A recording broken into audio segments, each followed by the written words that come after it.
What's up, Sherman? Not much. How are you guys? Good.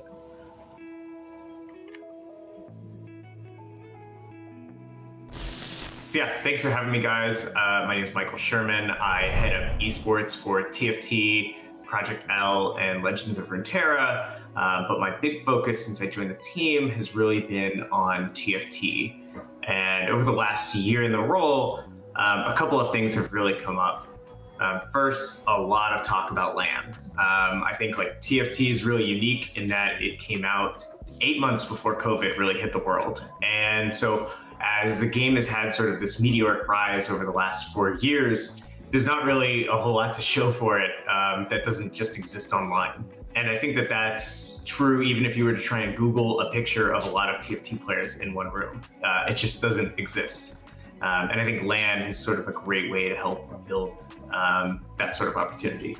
Additionally, we heard from a lot of players how excited and interested players were competing themselves in TFT. I think that's shown by, we've seen increased participation in regional competition over the last couple of years. We see high variance, admittedly, and it sort of means that it tells us that it's achievable for anyone to kind of see through that dream of being able to win a TFT game, especially one with high stakes. And so all of these together have led us to this idea of what if we created something new and sort of experimental in the TFT space that really wasn't trying to like iterate on just a set championship, but instead build something unique that really could capture a lot of interest and excitement beginning of a set as opposed to the end of a set. So that's what's led us to this idea. We're gonna throw a 512 player open bracket event in Vegas at the end of this year. And the idea is that over 3 days, we will have a pretty cutthroat elimination format, but we'll have more than 250 PCs set up in the room, tables of 8, and run through a pretty massive bracket to create our first sort of global TFT LAN event.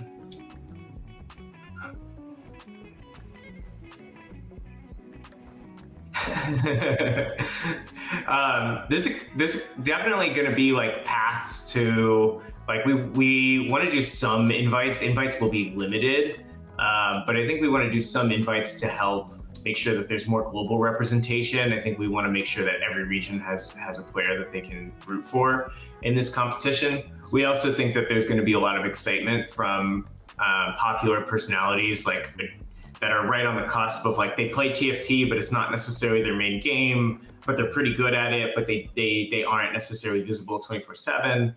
And so I think there's definitely going to be like a combination, but the majority of players we are looking at doing through the open bracket system. We will be giving preferential registration windows so that if you're a Grandmaster player or a Challenger player, as an example, you'll have a pre-order window ahead of everybody else to actually purchase your ticket to the event. I have a question. So is this event, does it have anything to do with the competitive TFT like circuit? Like, does it give you any like qualifier points, or is it like part of regionals or anything? Or is it just like a for fun like tournament for like money? I would definitely say it's like standalone. I think for fun is a way you could put it, but it also have like a pretty substantial prize pool behind it, hundreds of thousands of dollars on the line for the event. Okay. So like our goal is that while the early rounds may have like higher variance in rank than maybe a usual competition, we do expect that like the finals will be some of the best TFT in the world, especially for set 10. It's meant to be a little disconnected. That said, I think it's also set 10 sort of a weird one in terms of like, it's a 4-month set. It's the first set in the 3 sets a year cycle. And so between the holidays in December and then actually getting back in January, it's actually a really short set to run a full set of competition. So we also wanted to make sure that we still are throwing like an awesome way to kick off the set, given that it's probably going to feel like a shorter set than most competitively. Set 10 will be the first set in the 3 set a year cycle, so it'll be somewhere around like 4 to 4.5 months. I don't know if we've specified exactly, but we have said that it's this event is 3 weeks into set 10. What's the theme of set 10? I can't go into details. Honestly, I have no idea, but I will say like set 9 snuck up on me on how much fun it was going to be. I haven't played set 10 yet, but set 9 has been a ton of fun to play internally the last couple of weeks. What kind of Riot event would you kind of compare this to, or is it like a very unique thing? Like, is it going to be like very similar to like, I don't know, like, I mean, like MSI or like whatever, like what is it close to? No, you know, honestly, I don't think there's something that Riot does that's like this today, which is part of why I would say it's so experimental for Riot. We definitely have taken a lot of inspiration from the fighting game community and sort of how they've built a lot of events around like more convention styles. Like, so, you know, Evo takes place in a convention hall as an example. And so you can expect this event is not going to be like a big stadium, but it's going to be much more like convention hall kind of style. And so I think we're also trying to like figure out how to bring in a lot of cool like side programming and stuff into that. So, you know, we need every single machine that's in that room at the start of the competition. By day 2, we definitely don't need all of those machines for the main event. So how can we run second chance brackets or side events or kind of other ways for players to like play? And then additionally, we think there's a lot of opportunity to just kind of celebrate and bring together the community at this event. So thinking about ways that, you know, I think basic stuff from panels and meet and greets, but also how do we kind of make this something that sort of stands as a pillar and an exciting point for the community holistically.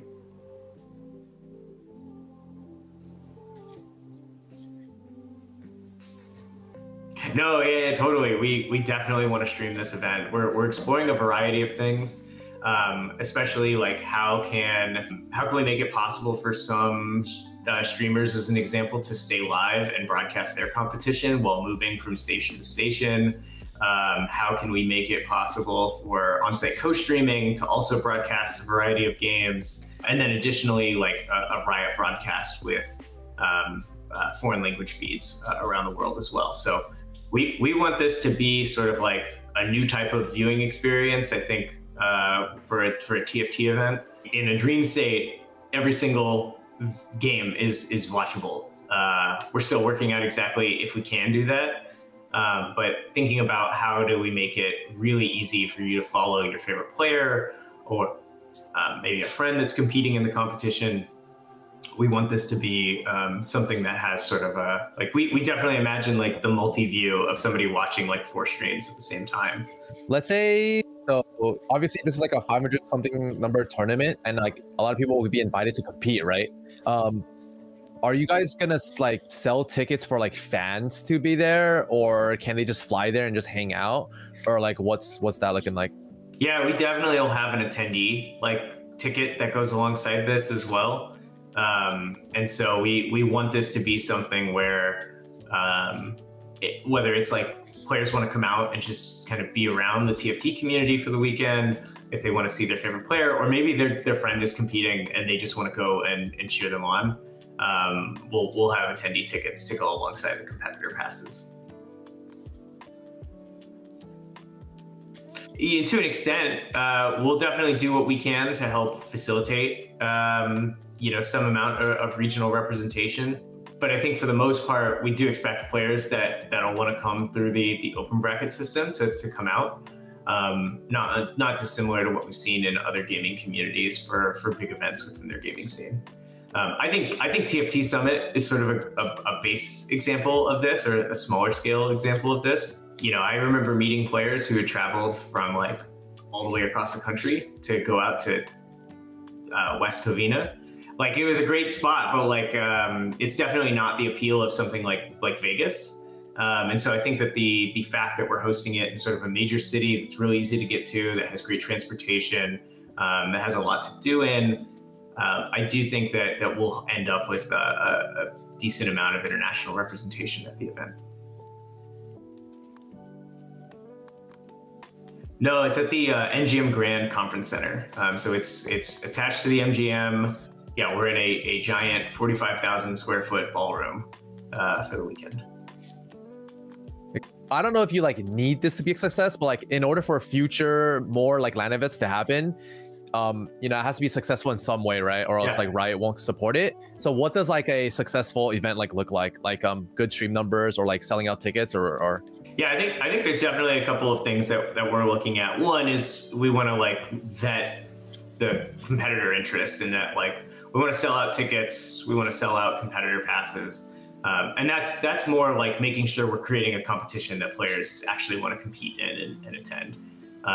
We're pretty hopeful on that one being a success. The second one is definitely streaming numbers. Like we want to see people engage with TFT.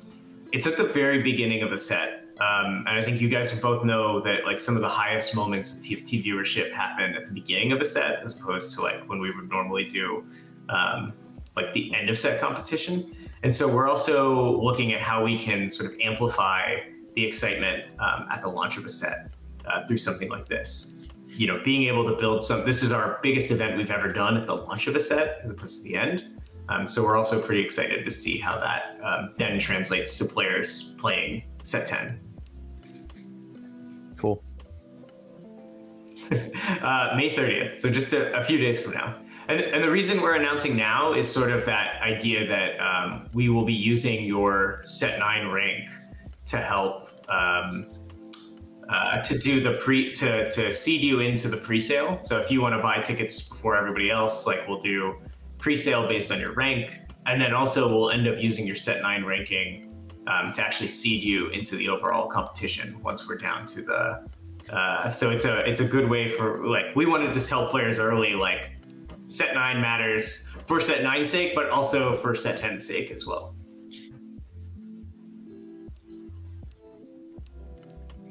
This conversation must have started last, probably August, September. The reason we waited so long is a lot of it was initial conversations of like me building the pitch of like, hey, I think that this is like a really exciting future for what TFT could look like. How can we experiment with it and give it a shot?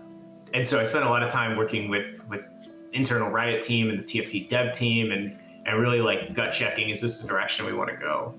And then it was looking at like, what is it going to take to actually build this, and making sure that we had a lot of confidence in that direction and what we were doing before we went public with it. I had like in the back of my mind at TFT Summit, a great example was like the whole time I wanted to just talk to people about it, but wasn't quite ready. And so we know that as we start getting into set 9, this is the right time. We're really excited about it. We're really confident in it, and excited to share with everybody.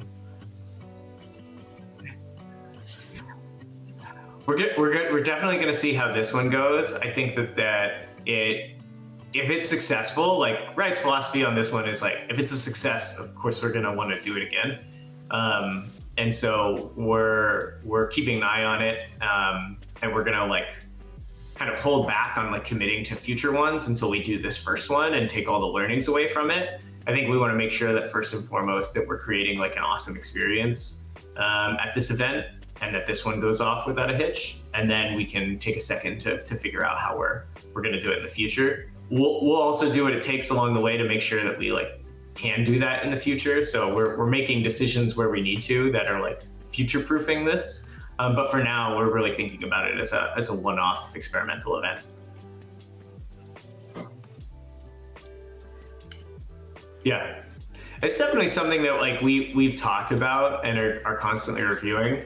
Part of it is definitely like in some regions it's harder to travel than others. I think even just like players being able to make it travel on short notice with like respect to their jobs and other things that they're doing, it's definitely a challenge. And then just also collecting a lot of players' information. I don't have the exact number, but I would be willing to guess, like even for set championships as an example, how many players have a passport how many players are going to run into visa issues depending on what country they're trying to go to. So I know that that's, you mentioned regionals, but I think like even at the starting at the global level is I think where we would think about a global policy.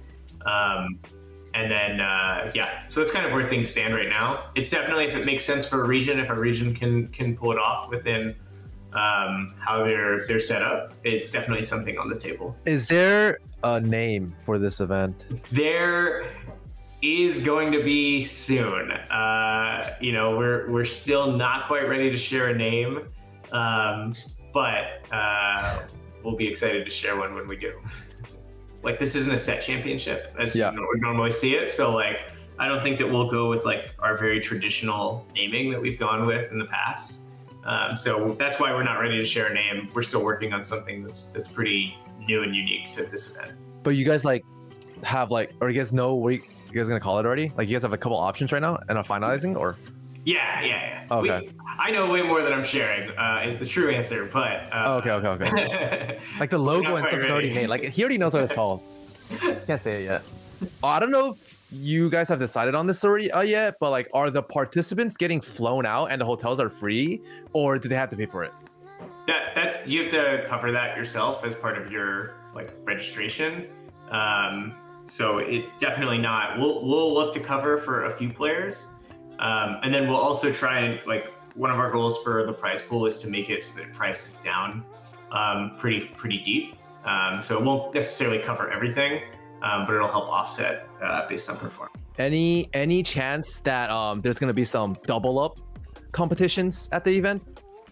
We're not necessarily the main event, but we're definitely looking at like how can we host double up events, like side events. Things like, I guess, if a player gets knocked out, what can they keep doing? How can they keep playing, doing things throughout the event? We've got a couple of ideas. Like, we want to do something with double up.